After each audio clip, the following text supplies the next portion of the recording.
Hi everyone and welcome to अपना college and today we are going to understand Docker.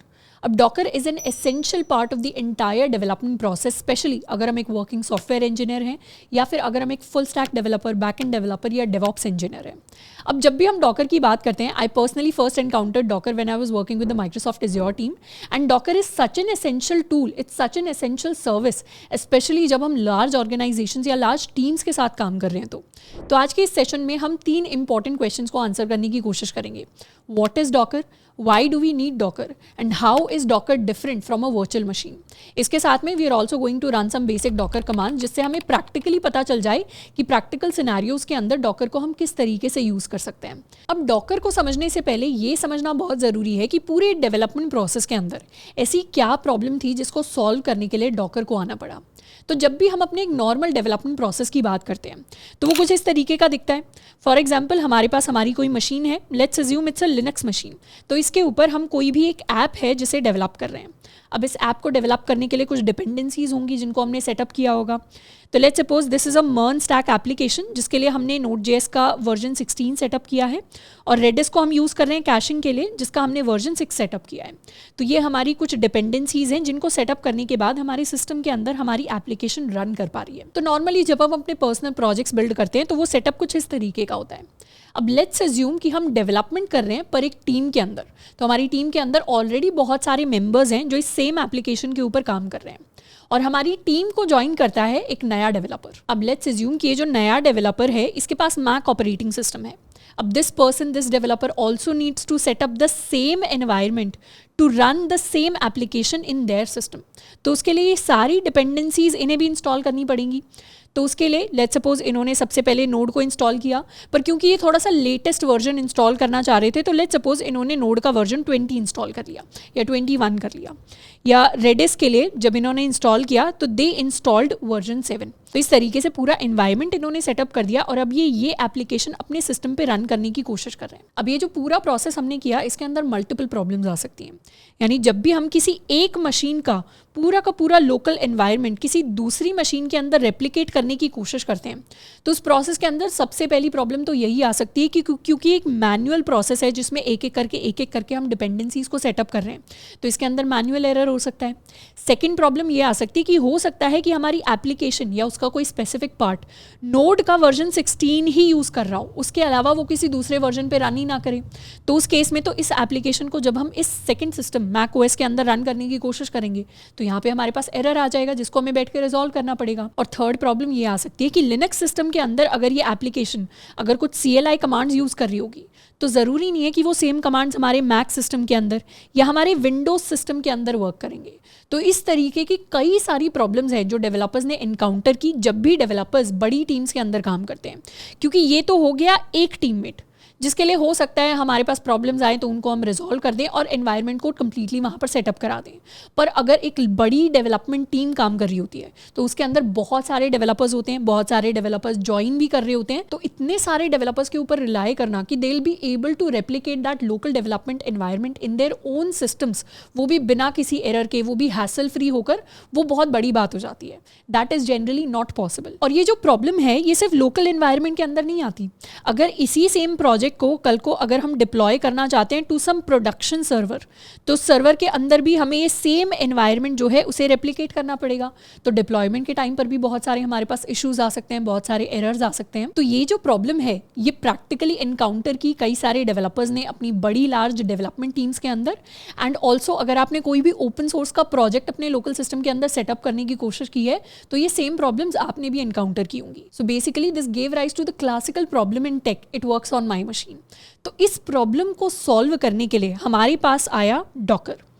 अब Docker is a really important platform जो हमें containers बनाने में help करता है. अब ये कंटेनर्स क्या होते हैं? बेसिकली कंटेनर्स का कॉन्सेप्ट कहता है कि अब हम अपनी एप्लीकेशन को यानी उसके कोड को एंड उसकी डिपेंडेंसीज को एक सिंगल यूनिट के अंदर पैकेज बनाकर अपने फेलो डेवलपर्स को दे सकते हैं या फिर उन्हें as a single package, as a single unit हम डायरेक्टली डिप्लॉय कर सकते हैं.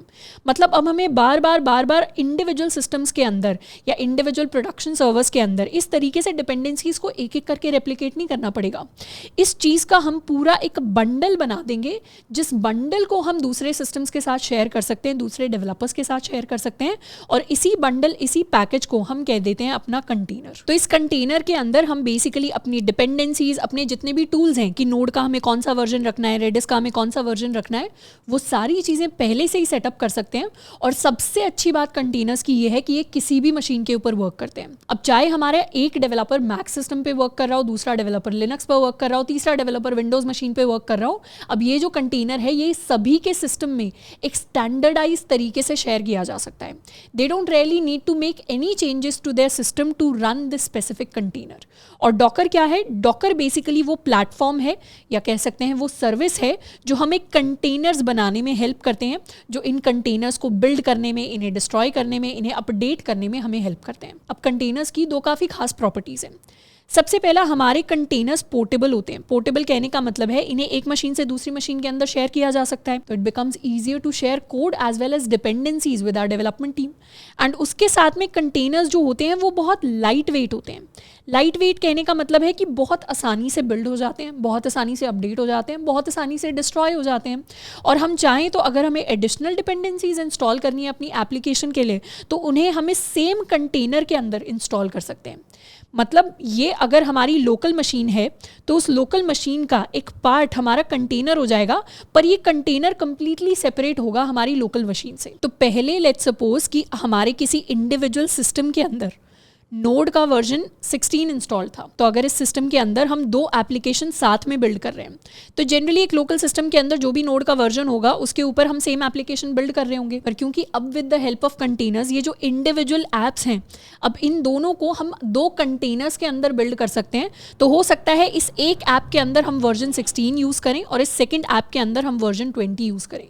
तो वो चीज़ अब एक साथ अपने लोकल सिस्टम के अंदर कर पाना पॉसिबल हो जाता है। एंड एडिशनली ऐसा तो है नहीं कि किसी एक एप्लीकेशन को बिल्ड करने के लिए हमारे पास सिर्फ 2-3 डिपेंडेंसीज होती हैं जो हमें इंस्टॉल करनी पड़ती हैं। बहुत सारी डिपेंडेंसीज होती हैं जिसमें कहीं भी एरर हो सकता है। पर अगर इन सारी डिपेंडेंसीज को कंटेनर के अंदर हम प्री पैकेज करके अपने डेवलपमेंट टीम को दे देते हैं, तो वो जो एक एक करके डिपेंडेंसी इंस्टॉल करने वाला प्रोसेस होता है, उसके मैनुअल एरर से हम अपने डेवलपर्स को बचा सकते हैं। अब ये तो हमने समझ लिया कि डॉकर कंटेनर क्या होता है, पर जब भी हम डॉकर की बात कर रहे होते हैं, there is one important term that we need to understand, which is called Docker image. अब डॉकर इमेज कोई फोटो नहीं होती। Docker image is actually an executable file, जिस फाइल के अंदर इंस्ट्रक्शंस होती हैं कि किस तरीके से हमारा एक कंटेनर बनना चाहिए। तो यूजिंग वन इमेज हम बहुत सारे मल्टीपल कंटेनर्स बना सकते हैं। तो जब भी हम कहते हैं कि अपनी डेवलपमेंट टीम के साथ हम कंटेनर शेयर करेंगे, तो एग्जैक्टली हम कंटेनर शेयर नहीं कर रहे होते।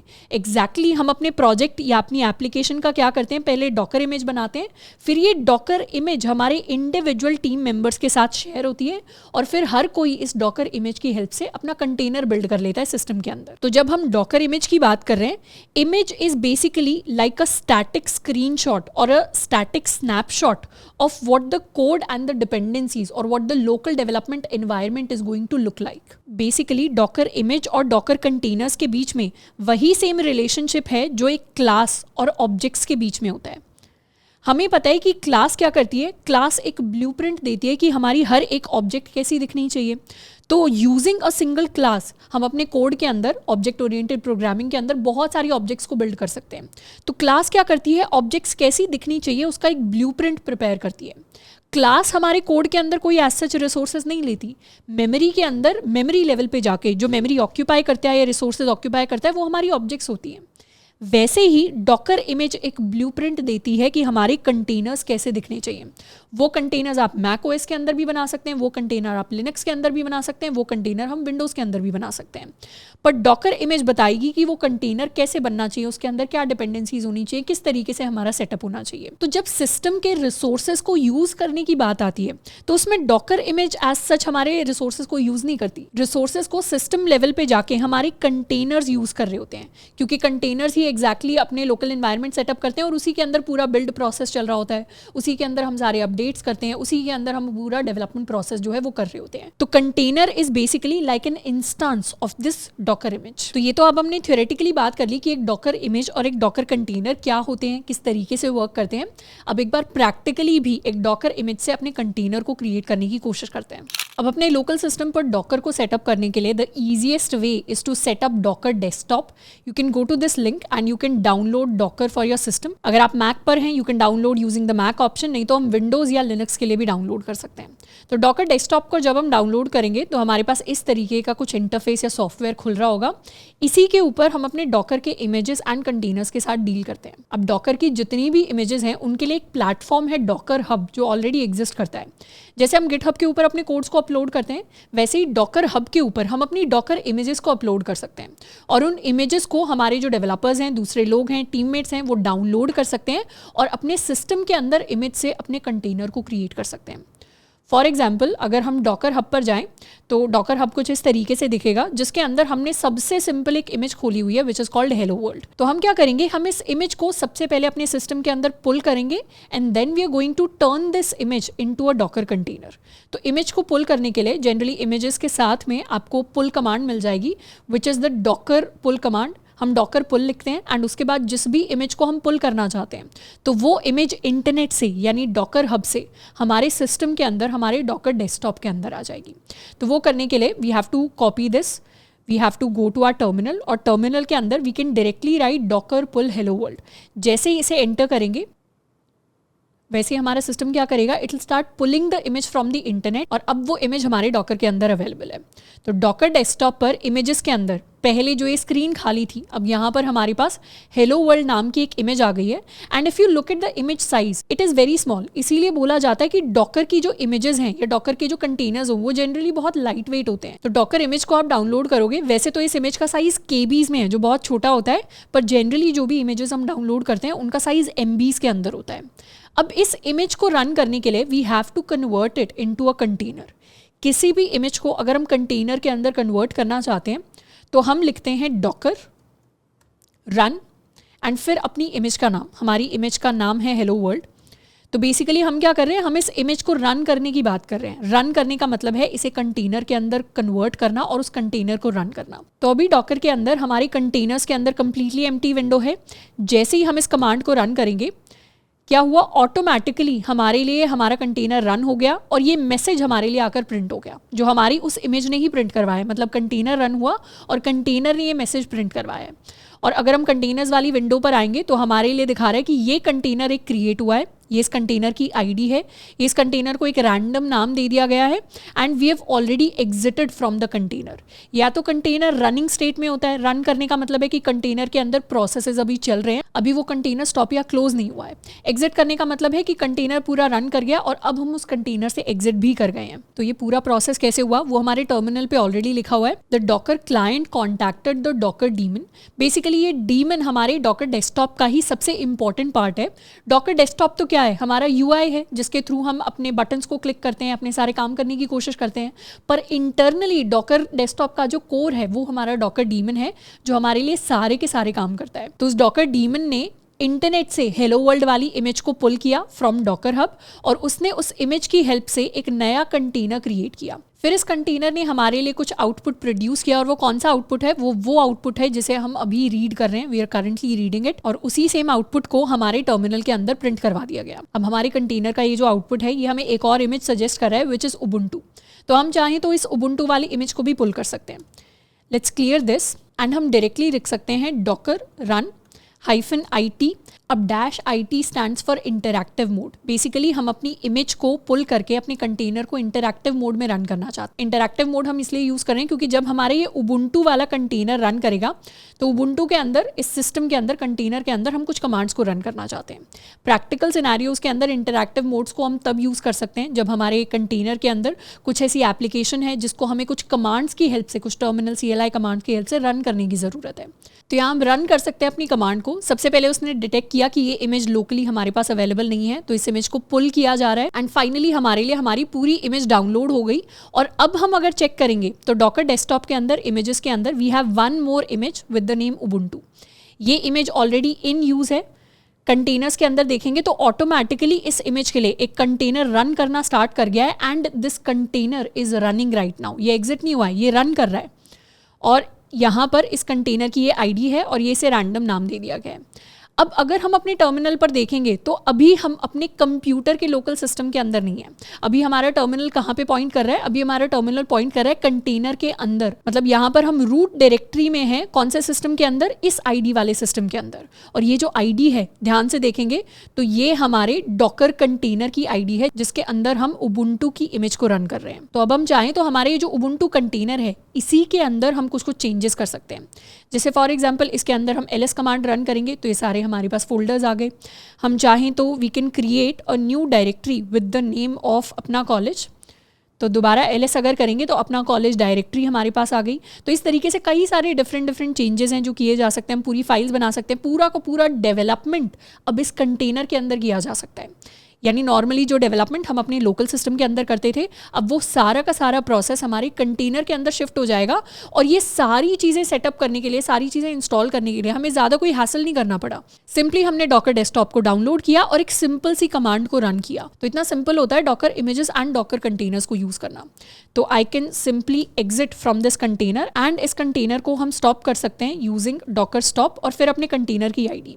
If we want we can use this ID, नहीं तो हम चाहें तो ये नाम भी लिख सकते हैं। Let's copy and use this specific ID. तो अब हमारे लिए हमारा डॉकर कंटेनर स्टॉप हो गया है। यहाँ पर आएंगे तो स्टेटस में दिखा रहा है एग्जिटेड। अब जनरली अगर हम डॉकर को यूज करते हैं और उसे सीखने की कोशिश करते हैं तो a lot of beginners confuse Docker with virtual machines. Virtual machines and Dockers are completely separate things. अब उससे समझने के लिए लेट्स ट्राई टू अंडरस्टैंड कि हमारी मशीन्स किस तरीके से वर्क करती हैं। अगर हम कोई भी सिस्टम यूज़ कर रहे हैं, चाहे वो विंडोज़ है, चाहे वो मैक है, चाहे वो लिनक्स सिस्टम है, तो उसमें ऑपरेटिंग सिस्टम की जनरली कुछ लेयर्स होते हैं। हमारे होस्ट ऑपरेटिंग सिस्टम का एक कर्नल होता है एंड उसके ऊपर हमारे पास एप्लीकेशन लेयर होती है एंड इसी एप्लीकेशन लेयर के ऊपर हमारी डिफरेंट ऐप्स वर्क कर रही होती हैं। जैसे हमारा ब्राउजर हो गया या और भी कंप्यूटर की डिफरेंट ऐप्स हो गई। तो डॉकर एग्जैक्टली क्या करता है? डॉकर होस्ट ऑपरेटिंग सिस्टम का ही कर्नल यूज करता है, बस वो एप्लीकेशन लेयर को वर्चुअलाइज कर देता है। मतलब now instead of looking at the app और द सिस्टम जो एक्चुअली हमारी लोकल मशीन के अंदर था, अब हमारे पास एक और दूसरा एनवायरनमेंट आ गया जिसके अंदर अब डॉकर कंटेनर के अंदर की जो एप्स हैं, उसके अंदर का जो पूरा सिस्टम है, एनवायरनमेंट है, उसे अब हम देख पा रहे हैं। लेकिन क्योंकि वर्चुअल मशीन्स के पास अपना खुद का कर्नल होता है, तो वर्चुअल मशीन्स एप्लीकेशन लेयर को तो वर्चुअलाइज करती हैं, उसके साथ में होस्ट ऑपरेटिंग सिस्टम के कर्नल को भी वर्चुअलाइज करती हैं।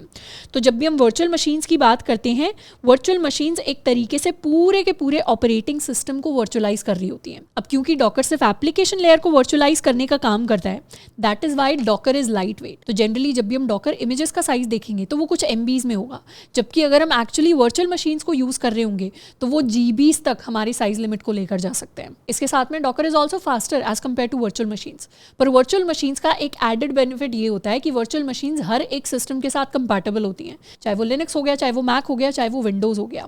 पर ये चीज़ डॉकर के लिए ट्रू नहीं है। डॉकर को ओरिजिनली सिर्फ लिनक्स ऑपरेटिंग सिस्टम के लिए बनाया गया था, इसीलिए मेजॉरिटी जो हम डॉकर की इमेजेस देखते हैं वो भी लिनक्स बेस्ड इमेजेस होती हैं। लेकिन लिनक्स कंटेनर्स या लिनक्स इमेजेस तो सिर्फ लिनक्स सिस्टम के ऊपर वर्क कर सकती हैं।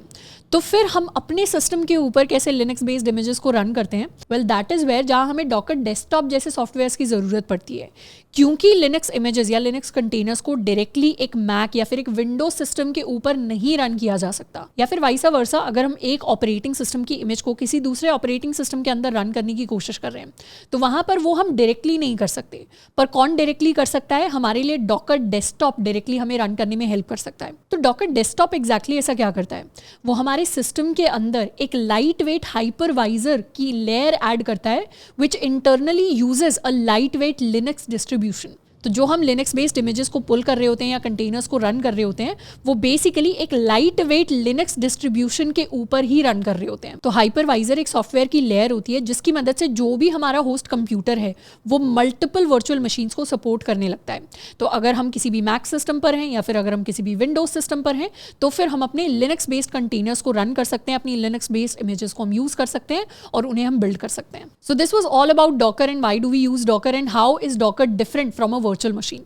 तो आई होप कि इस सेशन से हमें डॉकर के बारे में डिटेल्ड इन्फॉर्मेशन पता चली होगी। इसके साथ में एडिशनली अगर आपको डॉकर का 1 शॉट ट्यूटोरियल चाहिए तो उसके बारे में आप मुझे नीचे कमेंट करके बता सकते हैं। तो हम क्या करेंगे, डॉकर का एक पूरा का पूरा 1 शॉट वील पुट आउट जिसके अंदर हम सारे के सारे डॉकर कमांड्स को यूज करके देख रहे होंगे। तो you can let me know about this. आज के लिए इतना ही, मिलते हैं नेक्स्ट सेशन के अंदर। Till then keep learning and keep exploring.